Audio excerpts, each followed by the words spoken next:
ASEPI itu memang singkatannya Association of Exporter and Producer Handmade Indonesia kan. Jadi memang di anggota kami memang ada beberapa, malahan sebagian yang eksporter. Jadi ini nih, mungkin teman-teman penasaran, pengen bisa ekspor, pengen bisa berdagang, pengen bisa jualan kayak Mbak Evelyn ini, apakah Natura Home Deco bisa nggak sih membantu teman-teman yang pengen tahu tentang ekspor gitu? Pastinya sih bisa, khususnya kalau yang jadi kemarin dari BPD ASEPI Jakarta, mereka mengadakan program workshop selama 2 hari itu untuk sharing. Dari kita ada satu Retota, satu Pivico yang udah ekspor dari BPD ASEPI Jakarta. Kita kasih sharing mengenai bagaimana kita mulai ekspor dari nol. Jadi kita sharing pengalaman kita plus kita kasih beberapa tips. Kebetulan kita terpilih menjadi perusahaan yang ikut ke namanya CBI program. Jadi CBI program itu coaching bisnis ekspor dari negara Belanda. Jadi, tapi sayangnya ini cuma tahun terakhir. Kalau misalnya enggak, aku akan rekomendasi buat semua yang khususnya di home decor ikut lagi. Tapi sayangnya tahun ini tahun terakhir. No. At least teman-teman bisa belajar dari pengalamannya Mbak Evelyn, bisa tanya-tanya. Jadi ketika teman-teman ketemu dengan peluang, bisa ikutan ekspor. Jadi luck itu adalah persiapan, pengetahuan, ketemu kesempatan. Kalau kesempatannya ada tapi kita nggak tahu apa-apa, namanya bukan luck. Setuju, Mas As. Teman-teman bisa tanya sama Mbak Evelyn ini, tentunya lewat BPD ASEPI DKI Jakarta. Ya, karena memang BPD ASEPI DKI Jakarta ini suka bikin program macam-macam keren-keren. Bisa kontak aja, bisa lewat Instagramnya WeAreInaCraft, bisa. Ya, terus nih, ada nggak sih kesulitannya ini kan natural, handmade itu kan yang mengerjakan manusia pakai tangan ya kan. Tuh. Bukan mesin. Kalau pakai mesin kita mah tinggal aku mau bikin ini pencet jadi gitu kan. Jadwalnya jelas, paling ada maintenance mesin sekian. Nah, coba tolong ceritakan suka dukanya menjalankan usaha ini yang diproses oleh manusia. Kalau sukanya dulu ya, jangan sukanya ntar langsung. Sukanya dulu. Kalau sukanya pertama, karena ini kan barang-barang alam, serat-serat alam. Jadi dunia kita kan ini sedang akhir-akhir ini kan kita banyak mendengar isu kita harus menuju ke sustainable world. Semua harus yang ramah lingkungan, yang cinta alam seperti itu. Jadi barang-barang serat alam ini selain bisa menghasilkan produk yang bagus, ini juga kita kan secara tidak langsung membantu untuk lingkungan kita gitu. Karena kita menggunakan bahan yang ramah lingkungan. Kayak contohnya enceng gondok kan sebenarnya mengganggu kehidupan di kali gitu kan. Di sungai. Daripada kita ambil terus kita buang, kan ternyata barang-barang tersebut bisa menjadi suatu produk yang bisa dijual gitu. Ada nilainya, ada value-nya. Terus juga sukanya ya kita banyak secara tidak langsung kan kita ada pengrajin di berbagai macam daerah. Secara kita tidak langsung kita memberikan social impact ke mereka. Jadi daripada mereka mencari cara untuk pindah ke kota misalnya untuk dapat pekerjaan, mungkin mereka punya limitasi harus tinggal di daerah-daerah tersebut. Contohnya di Tasikmalaya, Pekalongan, Lombok dan lain-lain. Itu kita menjadi jembatan antara global market dengan local producer. Jadi kita secara tidak langsung memberikan impact kepada sosial dan ekonomi growth ke lokal. Itu sukanya. Ya, itu bagus banget. Jadi sering kita dengar rezeki dari yang atur. Amin, iya betul. Yang ada di daerah, pengrajin di daerah tidak perlu susah-susah repot-repot belajar ini, belajar itu. Harus pindah ke sini, ngedilin ini itu, repot kan. Nah, ini Mbak Evelyn ini lewat Natura Home Deco ini bisa menyalurkan rezeki ke tempat yang tepat. Amin. Itu kan sukanya. Sekarang dukanya. Oke. Kalau kita kan kebanyakan ekspor, dukanya itu kita mungkin lebih ke arah beberapa buyer. Mereka tuh sangat strict dengan kualitas mereka. Ya. Jadi mau kita jelasin ini adalah barang anyaman tangan loh, jadi ukurannya akan beda-beda.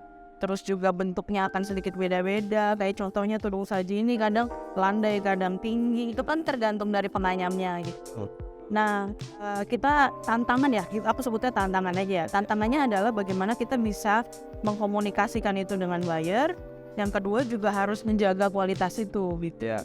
Harus ngomong dengan produsennya secara terbuka gitu kalau kita ada kebutuhan seperti ini. Karena kalau enggak itu ujung-ujungnya kita kena penalti dari buyer.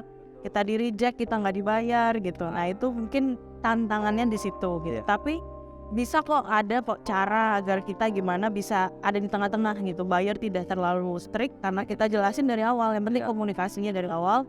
Tapi kita harus juga ajari ke produsen-produsen lokal kita bagaimana mereka bisa membuat kualitasnya lebih seragam. Betul. Oh ya, jadi saya menarik kesimpulan bahwa sebenarnya bukan duka ya, cuman warning aja.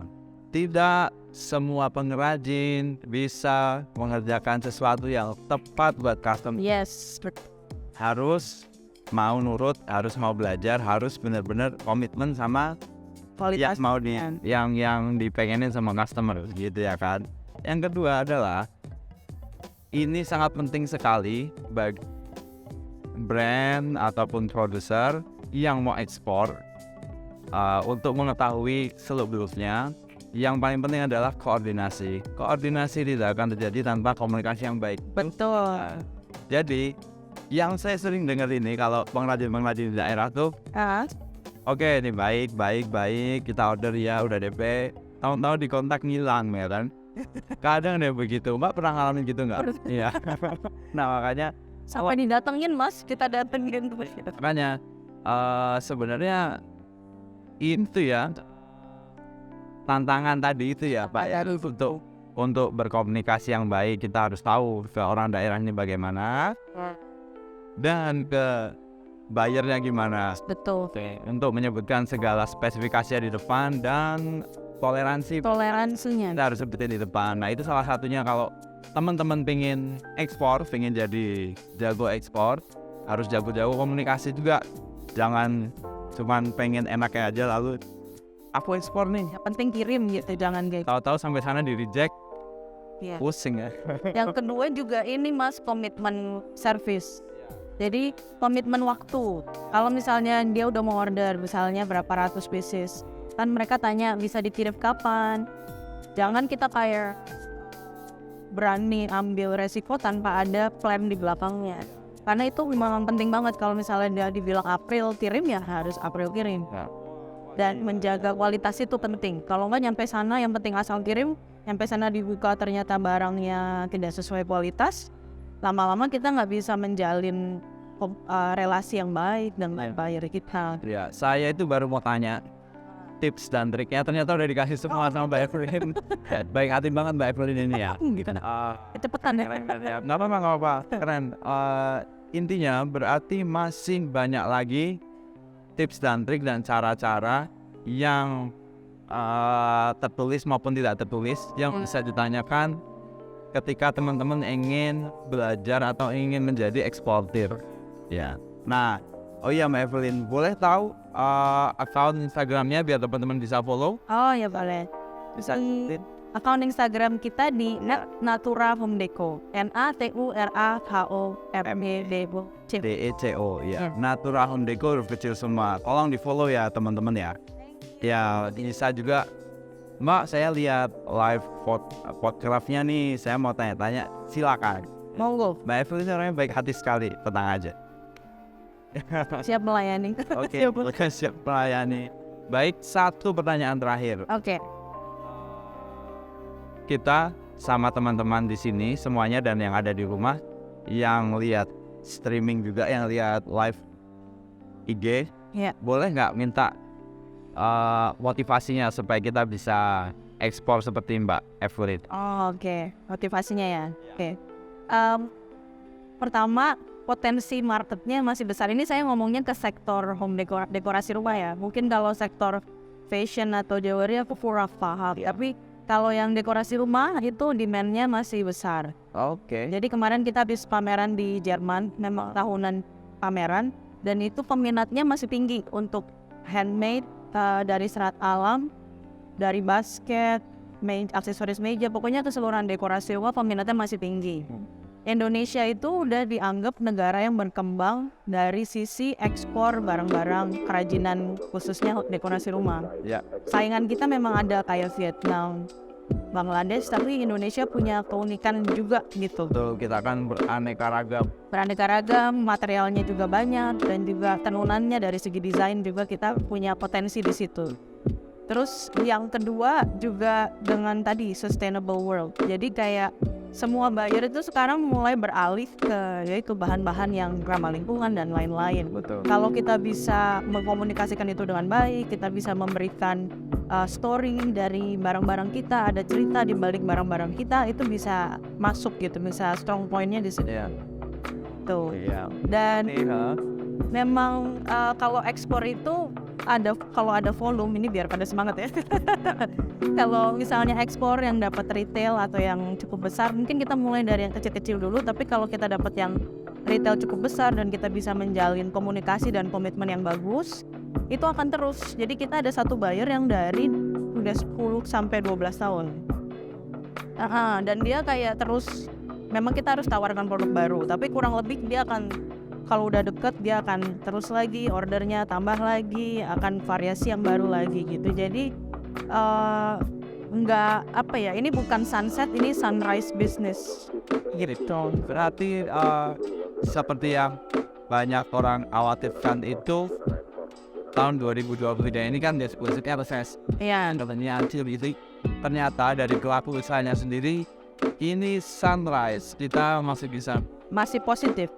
Tapi memang ada tantangannya, Mang. Pasti Pak. Yang resiko tadi. Aplikasi, masih berkembangan dan hal lain pasti ada. Iya. Itu kan yang menyebabkan ekspor itu. Mulai aja dulu. Mulai banget. Gak susah ya. Ya. Iya. Natuna Honeko ini diketahui sudah memiliki akrab dari tahun 2006. dari eksporter, akhirnya sekarang merambah ke retail. Iya, betul. Bagus banget. Stand-nya ada di Inakrab 2023. Main lobby nomor 84. Kalau yang mau ngobrol-ngobrol hari ini sama besok, aku juga ada di sana. Silakan mau Main lobby nomor 84. Mbak Evelyn yang baik hati. Atau ada tim-tim yang lain juga siap kalau mau ditanya-tanya. Oke. Segitu aja cukup teman-teman. Kita ketemu lagi di podcast ya selanjutnya. Makasih Mbak. Makasih juga Mas Aspa, sukses juga. Salam kreatif.